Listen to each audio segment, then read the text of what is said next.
And now, it's time for another Dice Tower review with Tom Vasel. Hey folks, I'm Tom Vasel, and today we're taking a look at Tomb of Annihilation. Now this is in the Dungeons & Dragons board game. This is after Wrath of Ashardlin and the Legends of Drizzt. And I think this is the 5th or 6th one in the series. I'm losing count. There's a lot going on. But this is the first one where you can buy two different versions of it. You can buy it unpainted, or you can buy the deluxe version, the painted version. I did this with their other Dungeons & Dragons game, Assault of the Giants, so it works so well. They're doing it again here.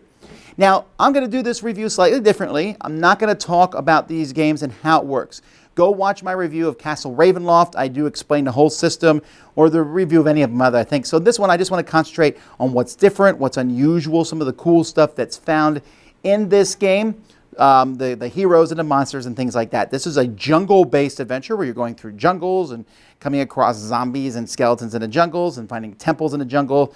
This is a cooperative game. Again, you already know that, or if you've never played this before, watch one of my other reviews to see how the system works. I'm going to talk about this one itself. You do not need the other ones to play this. You don't need to mix them together. I do, because I think it's super fun. But it's a self-contained adventure with a lot of stuff inside it. Here's what's in.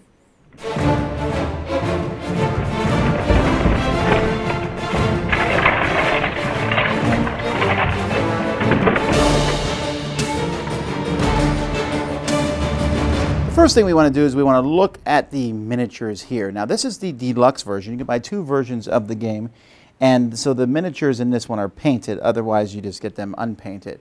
And I really have to say I'm very happy with the paint jobs. Especially this is my favorite model in the game. This is one of the heroes. A really cool looking bird, bright colors. Really enjoy that. A lot of these miniatures are really tiny though. I mean, these are small miniatures. This looks like an Ewok, actually. But we got these little raptors here.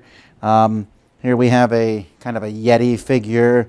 This pterodactyl. This guy here who has too many hands, doesn't know what to do with all of them. I really like these. Now, the coolest model in the game is this piece here. It's really kind of a chunky model. It's this big kind of steamroller thing. It shows up at the end of some of the scenarios where it will run you over. It's a stone juggernaut. That's what it says here in the bottom. But this thing feels like a stone juggernaut and just looks cool. And I really like the paint job on this one too. So those are the miniatures. So there are 5 heroes in this game here. We have the Ranger. Now the Ranger has the opportunity to get 2 extra daily powers chosen from this Ring of Winter thing. So he has a Cone of Cold. He can do some different things. He can even summon an Ice Spider as an ally. So these are cool things that you can have. I really like that he has a specific thing that he has. The Paladin here gets a bonus to fighting undead and can get rid of a condition. The Wizard here, I already talked about how much I like his miniature, here gets Acid Splash, which hits 2 people, but his best thing is his movement. When he moves, he can spend 2 of his movement points to move a tile as though he was a monster. Definitely the fastest hero in the entire game. The Bard here has Bardic Inspiration, where he can attack other people and give people advantage near him, and also has a chance of not setting off traps.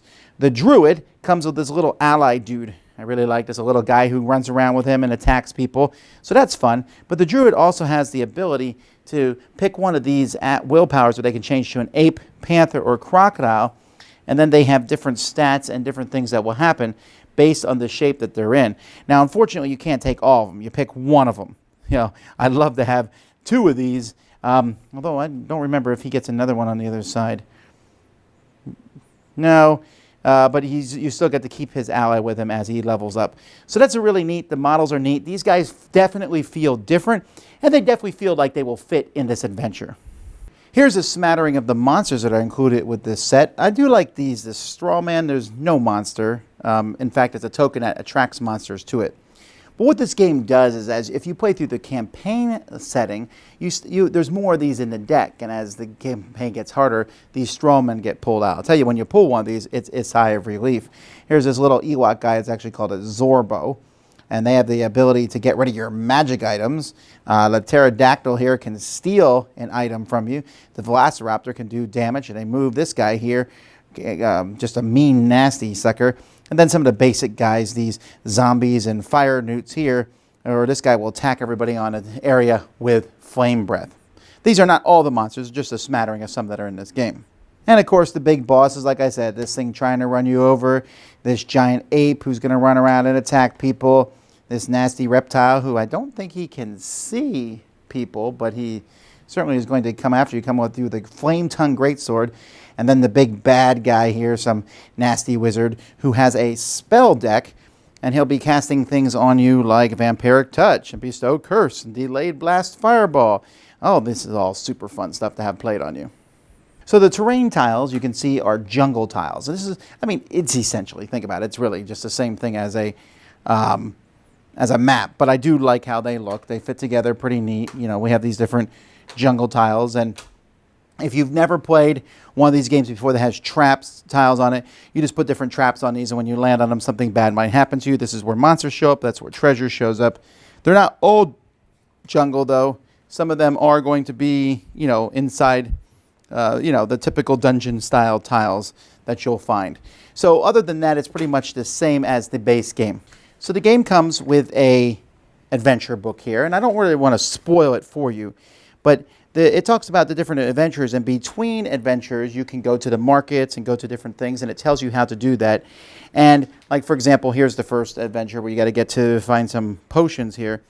But what I really like about this is in the treasure deck, you'll start with a certain number of treasures, right? So you'll take out a pouch of copper and add a bag of silver. So the treasure deck gets slightly better. The straw man comes out of the monster deck.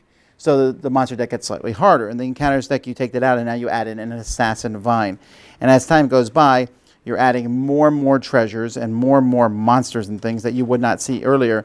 So the treasures get cooler, the monsters get harder, and I really like how that fits together.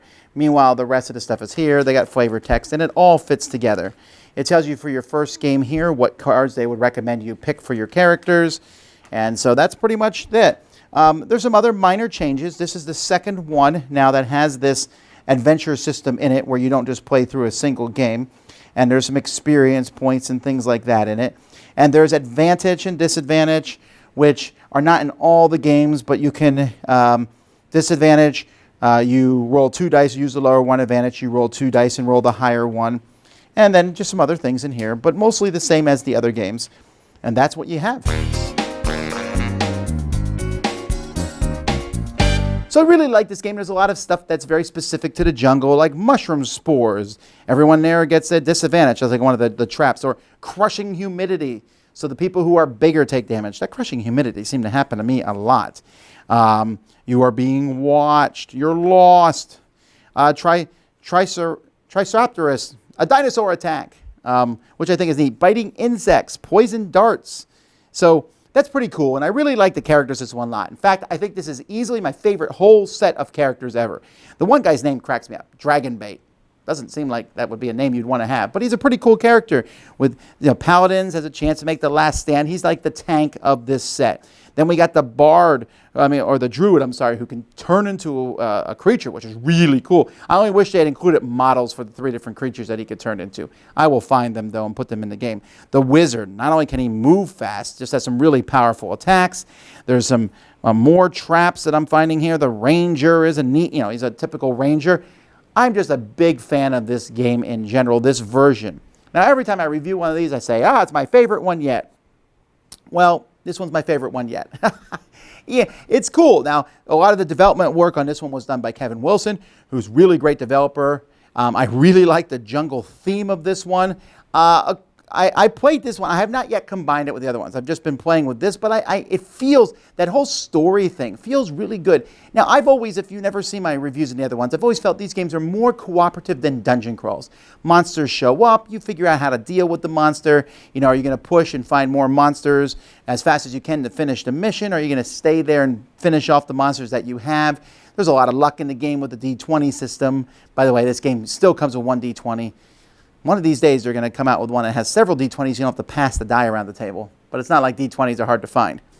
But the miniatures look great. I love the painting on them. I mean, this thing is amazing. I only wish that it was in more, more scenarios, because this is just awesome when this comes out. It looks like a little rhino coming out to get you. It's just a cool miniature. The bad guys are suitably hard. The scenarios get more and more difficult as you go through, and the way you put cards in and out of decks really helps for that. Again, I love the heroes a lot. I love having familiars. Drist had his Panther. I think this is the second guy who has a little vegetable guy running around and stabbing people. That's just, it's funny, right? And it brings a lot of jokes in the game. But this is a very enjoyable package. I'll be adding it to my collection along with all the other stuff that I already have for this system. It just keeps getting better. Dice Tower Judgment, excellent! Thanks so much for watching the Dice Tower videos. Find more great videos and reviews, as well as our top-rated audio podcast at Dicetower.com. You can also find other great shows at Dicetowernetwork.com. I'm Eric Summerer, and you've been watching The Dice Tower. The Dice Tower is sponsored by Cool Stuff Inc., where you can find great games for great prices. Cool stuff in stock. Check them out at CoolStuffInc.com. Shut the door.